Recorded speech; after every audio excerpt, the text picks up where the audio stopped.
প্রতিদিনের মতো আসুন আমরা শয়তানের ওয়াসওয়াসা থেকে আল্লাহর কাছে পানাহ চেয়ে নেই। সবাই পড়েন ওয়াজুহাকুম কিবালাল মাশরিকি ওয়াল মাগরিবি ولكن البر من آمن بالله واليوم الآخر والملائكة والكتاب والنبيين صدق الله العظيم। একটি লম্বা আয়াতের একটি অংশ আমি তেলাওয়াত করেছি। এটি হলো সূরা বাকারার দ্বিতীয় পারা 177 নম্বর আয়াত। মুখস্থ হয়ে গেছে আলহামদুলিল্লাহ বলেন। আল্লাহ তাআলা এখানে বলছেন লাইসাল বিররান তুওয়াল্লু ওয়ুজুহাকুম কিবালাল মাশরিক ওয়াল মাগরিব, পূর্ব দিকে আর পশ্চিম দিকে কতবার তুমি তোমার মুখ ঘুরালে, এটি এর ভিতরেই কল্যাণ নিহিত নয়। মূলত প্রকৃত নেকি হচ্ছে আল্লাহর প্রতি ঈমান, পরকালের প্রতি ঈমান, ফেরেশতা এবং কিতাবের প্রতি ঈমান আর নবীদের প্রতি ঈমান। এখানে এই 5টি কথা, সামনে আছে আরো 5টি কথা। প্রকৃতপক্ষে নেককার পুণ্যবান হওয়ার জন্য আল্লাহ এই আয়াতের মধ্যে 10টি শর্ত আরোপ করেছেন। কটি শর্ত বলুন? 10টি। আমরা দেখি কতদূর আমরা যাইতে পারি। আল্লাহ যেন তৌফিক দেন, আমরা বলি আমিন। গত প্রথম দিনেই আলোচনা করেছিলাম আল্লাহর প্রতি ঈমানের কথা, আর গতকাল করেছি আখিরাতের উপরে ঈমানের কথা। আল্লাহ তাআলা আমাদের ঈমানকে রিচ করে দিন, সমৃদ্ধ করে দিন, আমরা বলি আমিন। এরপরে আজকে আলোচনা হবে ফেরেশতাদের প্রতি ঈমান এবং কিতাবের প্রতি ঈমান। ফেরেশতা কি এ সম্পর্কে আমাদেরকে জানতে হবে। ফেরেশতাদের প্রতি ঈমান প্রকৃতপক্ষে আল্লাহর প্রতি ঈমানের পরিপূর্ণতা মাত্র। এর উদ্দেশ্য শুধু ফেরেশতাদের প্রতি ঈমান আনা নয়, স্বীকৃতি দান করাই নয়, বরং এর লক্ষ্য হচ্ছে বিশ্ব ব্যবস্থায় তাদের স্থান কোথায় তা উপলব্ধি করা, যাতে করে আল্লাহর প্রতি ঈমান খালেস হয়ে যায় এবং শিরক আর গায়রুল্লাহর ইবাদত থেকে মানুষেরা মুক্ত হয়ে যায়। সেই জন্য কোরআনে কারীম ফেরেশতাদের কথা এনেছে। ফেরেশতাদের সম্পর্কে একটা মোটামুটি ধারণা পৃথিবীর সকল ধর্মের মধ্যে আছে।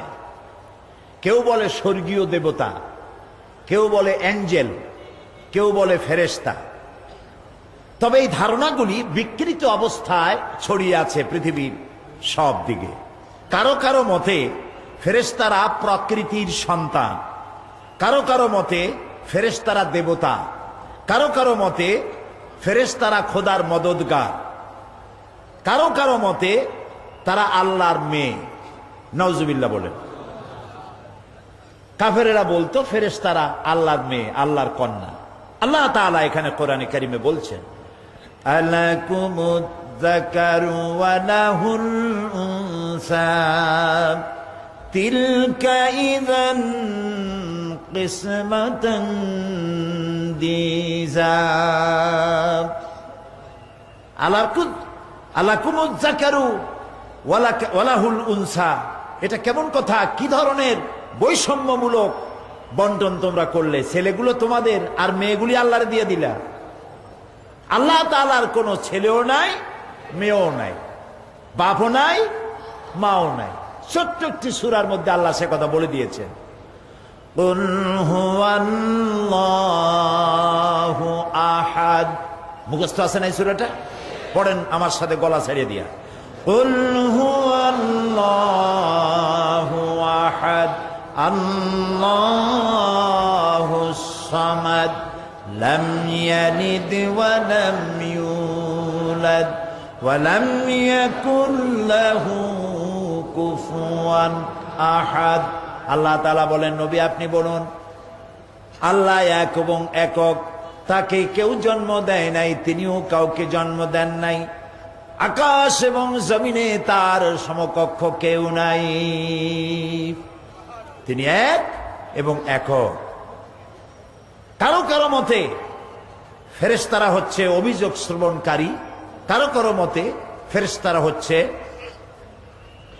অভাব পূরণকারী, নানান ধরনের চিন্তা চেতনা ফেরেশতাদের ব্যাপারে। আর এসব কারণে, এসব ধারণার কারণে, এইসব বিশ্বাসের কারণে মানুষেরা বড় ধরনের শিরকের মধ্যে মুবতালা হয়ে আছে। এখন কোরআন বিশ্ব ব্যবস্থায় ফেরেশতাদের অবস্থান কোথায়, একদিকে সে কথাগুলি বলেছে, অন্যদিকে শিরক থেকে মানুষকে মুক্ত হওয়ার পথ বাতলে দিয়েছে। কোরআন স্পষ্ট ভাষায় ঘোষণা করেছে ফেরেশতারা আল্লাহর সন্তান নয়, তারা কাজের অংশীদারও না, বরং তারা হচ্ছে আল্লাহ পাকের হুকুম বরদার বান্দা মাত্র। সুবহানাল্লাহ বলে। এই যে বলা হয় যে আল্লাহ তাআলা আদম বানাইতে চাইলেন, ফেরেশতারা প্রতিবাদ করলেন। আল্লাহ তাআলা বললেন ইন্নী জাইলুন ফিল আরদে খলিফা। ফেরেশতারা বলল নাহনু নুসাব্বিহু বিহামদিকা ওয়া নুকাদ্দিসু লাক, আমরাই তো তাসবিহ তাহলিল করি, তা আর আবার মানুষ বানায়া খলিফা বানায়া লাভটা কি? এভাবে প্রতিবাদ করছে ফেরেশতারা। কথা ঠিক নয়। আল্লাহ পরামর্শ চান নাই, তারাও আল্লাহকে পরামর্শ দেন নাই অথবা প্রতিবাদ করেন নাই। আল্লাহ তাআলা নিজে ইচ্ছা ব্যক্ত করেছেন আমি এটা করতে চাই, আর ফেরেশতারা তাদের পূর্বের অবিলব্ধ জ্ঞান সেটা পেশ করেছে। প্রতিবাদ করার কোনো ক্ষমতা ফেরেশতাদের নাই। সুবহানাল্লাহ। আল্লাহ রাব্বুল আলামিন বলেন ওয়াকালু ইত্তাখাযার রাহমানু ওয়ালাদান সুবহানাহু বাল ইবাদুম মুকাররামুন লা ইয়াসবিকুনাহু বিল কওলি ওয়া হুম বিআমরিহি ইয়ামালুন। আল্লাহ তাআলা বলছেন কাফেররা বলে দয়াময় কাউকে পুত্র বানিয়ে নিয়েছেন। পবিত্র সেই মহান সত্তা, ফেরেশতা তো তার সম্মানিত বান্দা মাত্র, সম্মানিত বান্দা। ফেরেশতারা আল্লাহর কি? না না, শুধু বান্দা নয়, সম্মানিত বান্দা। সম্মানিত আল্লাহ এজন্য বলছেন যে ফেরেশতারা আল্লাহ রাব্বুল আলামিনের হুকুমের বাইরে কিচ্ছু করতে পারে না, করার কোনো মাজাল নাই, ক্ষমতা নাই। মানুষ এটা করে কিন্তু ফেরেশতারা করে না।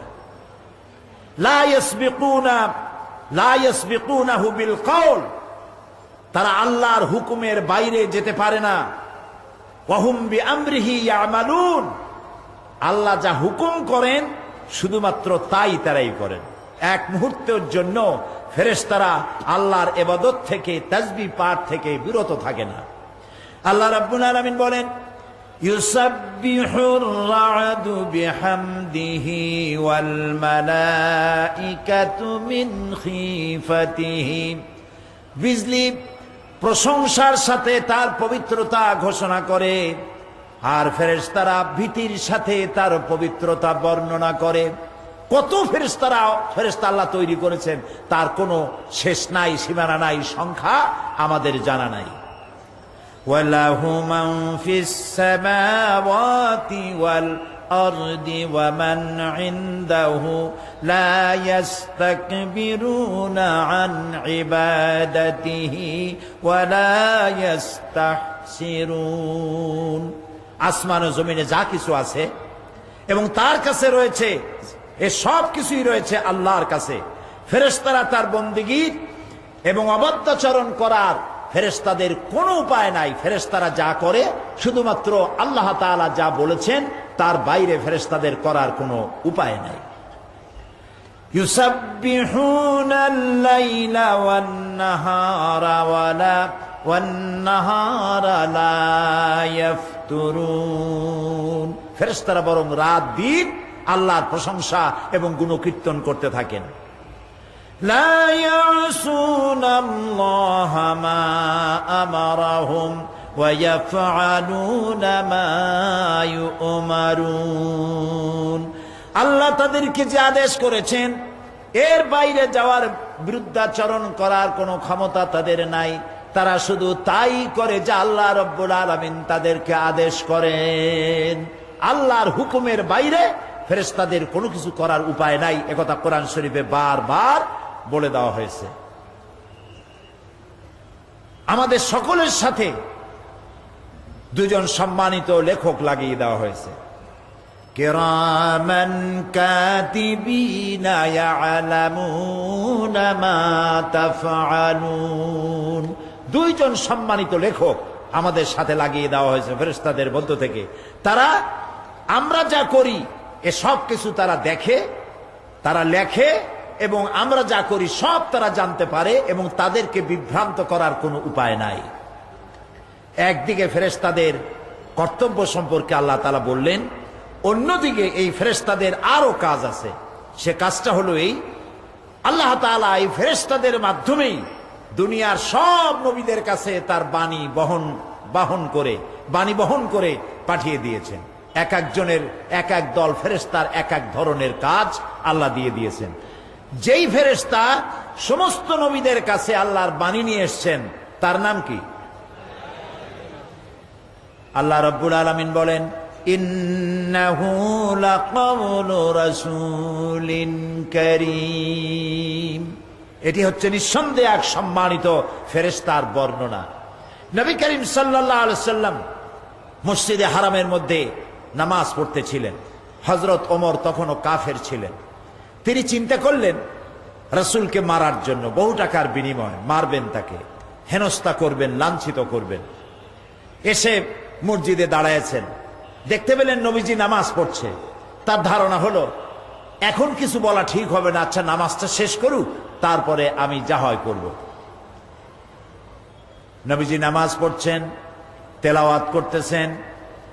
আল্লাহর নবী তেলাওয়াত শুনতে পেয়ে হযরতে ওমর জীবনে এমন সুন্দর তেলাওয়াত আর তিনি কোনোদিন শোনেন নাই।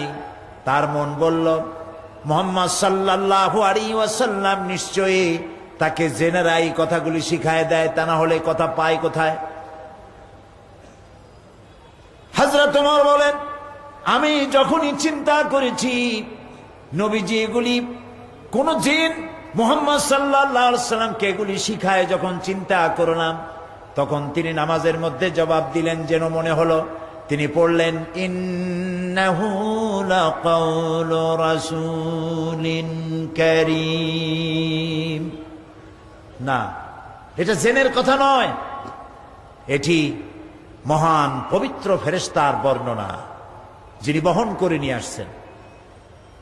হযরতে ওমর চিন্তা করলেন, জেনের কথা নয় বুঝলাম, তাহলে মুহাম্মদ সাল্লাল্লাহু আলাইহি ওয়াসাল্লাম কবি হয়ে গেছেন, নইলে এত সুন্দর করে মিলায় মিলায় বলেন কি করে? কোরআন শরীফে মিল না দারুন? আয়াতগুলির একটার সাথে আরেকটার অপূর্ব মিল। তার ধারণা হলো মুহাম্মদ সাল্লাল্লাহু আলাইহি ওয়াসাল্লাম কবি হয়ে গেছেন। হযরত ওমর বলেন, আমি যখন এই চিন্তা করেছি অমনি নবীজি নামাজের ভেতরে আমার শেখতর জবাব দিয়ে দিলেন। তিনি বললেন, ওমা হুয়া বিকাউলি শাইরিন কালিলাম মা তুমিনুন। না না না, এটা কোনো কবির কথা নয়, তোমরা খুব কমই বিশ্বাস স্থাপন করে থাকো। হযরত ওমর বলেন, আমি আশ্চর্য হয়ে গেলাম, মনের ভিতরে যা চিন্তা করি তারই জবাব পাই। তাহলে তো মুহাম্মদ সাল্লাল্লাহু আলাইহি ওয়াসাল্লাম মনের কথাও যখন বোঝেন, শুধু কবি নয়, নবী তো জাদুকর হয়ে গেছে, গণক হয়ে গেছে। মুহাম্মদ সাল্লাল্লাহু আলাইহি ওয়াসাল্লাম গণক হয়ে গেছে, বলেন নাউজুবিল্লাহ। হযরত ওমর বলেন, আমি যখনই চিন্তা করেছি তিনি গণক হয়ে গেছেন, অমনি তিনি নামাজের ভেতরে আমার শেখতর জবাব দিয়া দিলেন। তিনি পড়লেন, ওয়ানা বিকাউলি কাহিনিন কালিলাম মা তাযাক্কারুন। না না না, এটা কোনো জাদুকরের কথা নয়, গণকের কথা নয়। হযরত ওমর বলছেন, আমার মনে হলো যেন আমার পায়ের তলা থেকে মাটি সরে যাচ্ছে। আমি যা বলি তার জবাব আসতেছে, নামাজের মধ্যে মনে মনে বলি আর তার জবাব আসে। তিনি চিন্তা করলেন, এটা জেনের কথা নয়, এটা কবির কথা নয়, এটা গণকের কথা নয়, তাহলে এটা কি? হযরত ওমর বলেন, আমি যখনই চিন্তা করলাম তবে এটা কি, অমনি নবীজি আমার শেখতর জবাব নামাজের মধ্যে দিয়া দিলেন। তিনি পড়লেন, তানজিলুম মির রাব্বিল আলামিন। এটা মহান আল্লাহ রাব্বুল আলামিনের নাজিলকৃত কিতাব। হযরত ওমর বলছেন, আমার মনে হচ্ছিল যেন ইসলাম, ঈমান তার শেকড় শুদ্ধ আমার কলজার মধ্যে গেড়ে বসতেছে। কিন্তু তখনও তার ঈমান আনার সময় হয় নাই, এজন্য তিনি ঈমান আনতে পারেন নাই।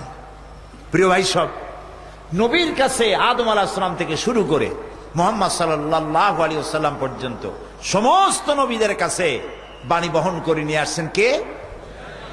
আল্লাহ তাআলা বলেন, ওয়া ইন্নাহু লাতানজিলু রাব্বিল আলামিন নাযালা বিহির রূহুল আমিন। নিঃসন্দেহে এটা রব্বুল আলামিনের অবতীর্ণ কিতাব, যা নিয়ে বিশ্বস্ত আত্মা অবতরণ করেছে, অর্থাৎ জিবরাইল আলাইহিস সালাম। আল্লাহ যেমন ভাবে দিয়েছেন, জিবরাইল তেমন ভাবে আনছেন। একটি শব্দেরও, একটি অক্ষরও এদিক ওদিক হয় নাই। সুবহানাল্লাহ। দেখুন, এই কোরআন শরীফের মধ্যে কতগুলি সূরা? 114টা। প্রত্যেকটি সূরার শিরোনামে কি আছে? কয়টা সূরায় নাই? একটাই নাই। একটা সূরায় বিসমিল্লাহ নাই। কেন নাই? সেটা আল্লাহ রাব্বুল আলামিন ভালো জানেন। কোরআন নাজিলের বিশুদ্ধতা সম্পর্কে আরো অনেক প্রমাণ সামনে আমি দেব ইনশাআল্লাহ। এখানে একটা কথা বলে রাখি, কোরআন বিশুদ্ধতার এটাও একটা প্রমাণ। যেহেতু সূরা তওবায় নাজিল, সূরা তওবা নাজিলের সময় আল্লাহ বিসমিল্লাহ বলেন নাই। হযরতে জিবরাইল রাসূলের কাছে নাজিল করার সময় বিসমিল্লাহ বলেন নাই। তাই সাহাবায়ে কেরাম যখন লিখেছেন বিসমিল্লাহ বাদ পড়ে গেছে। কিন্তু 19-এর এক কেরামতি আছে কোরআন শরীফের মধ্যে, ওয়া আলাইহা 19। 19-এর এক হিসাব আছে। সেই হিসাব আমি বোধহয় গত বছর না কবে বলছি, আজ বলার দরকার নেই। যেহেতু 114 হলে পরে 19 দিয়া ভাগ করা যায়, কিন্তু বিসমিল্লাহ তো 114টা সূরার একটা জায়গায় কম হয়ে গেল। একটা জায়গায় যে কম হয়ে গেল, এই জন্য সূরা আন-নামলের শুরুতে একবার বিসমিল্লাহ বলা হয়েছে, আর একবার সূরা নামলের ভিতরে হযরত সুলাইমান রানী বিলকিসের কাছে যে চিঠি লিখেছেন তার উপরে আর একবার বিসমিল্লাহ যোগ হয়ে কোরআনের ভিতরে 114টা পুরা হয়ে গেল। সুতরাং ফেরেশতাদের উপরে ঈমান আনতে হবে এভাবে, তারা আল্লাহর সম্মানিত কি বান্দা। মাশাআল্লাহ, মুখস্থ হয়ে গেছে। ফেরেশতারা আল্লাহর সম্মানিত বান্দা, এবং ফেরেশতাদের উপরে ঈমান আনা আমাদের জন্য ফরজ। ঈমান আনা কি? আমানার রাসূলু বিমা উনজিলা ইলাইহি মির রাব্বিহি ওয়াল মুমিনুন কুল্লুন আমানা বিল্লাহি ওয়া মালাইকাতিহি ওয়া কুতুবিহি ওয়া রুসুলিহি। রাসূল এবং মুমিনগণ এ বিষয়ের প্রতি বিশ্বাস করেন যা তার রবের পক্ষ থেকে রাসূলের প্রতি অবতীর্ণ হয়েছে। এরা সকলেই আল্লাহ এবং তার ফেরেশতা এবং তার কিতাব এবং সকল রাসূলের উপরে আমরা ঈমান আনি। লা নুফাররিকু বাইনা আহাদিম মির রুসুলি, আমরা নবীদের মধ্যে পার্থক্য সৃষ্টি করি না। নবী, রাসূল, আখিরাত, ফেরেশতা সকলের উপরে আমরা ঈমান আনি। এই আয়াতে কারিমাগুলি দিয়ে স্পষ্ট হয়ে গেল যে ফেরেশতাদের উপর ঈমান আনা শুধু আল্লাহর প্রতি ঈমান আনার জন্যই নয়, বরং কিতাবের প্রতিও ঈমান আনার জন্য ফেরেশতাদের উপরে ঈমান আনা ফরজ। কথা কি বুঝে আসছে? আলহামদুলিল্লাহ। সুতরাং এই ফেরেশতাদের দিয়ে আল্লাহ একজনকে দিয়ে ওহী পাঠাইছেন, আর অন্যান্য যারা আছে কাউকে দিয়ে বৃষ্টি বর্ষণ করান, কোথাও দুর্ভিক্ষ নাজিল করেন, কোথাও ঘূর্ণিঝড়, কোথাও প্লাবন, কোথাও বন্যা, কোথাও মহামারী, কোথাও ভূমিকম্প ইত্যাদি। যখন যেখানে যা খুশি আল্লাহ ফেরেশতাদেরকে ব্যবহার করেন। ফেরেশতারা সব আজ্ঞা বাহক, গোলাম, সম্মানিত বান্দা। একথা স্পষ্ট করে মনে আমরা ধারণা করে নিতে পারি যে ফেরেশতারা আল্লাহর হুকুমের বাইরে কোনো কাজ করে না।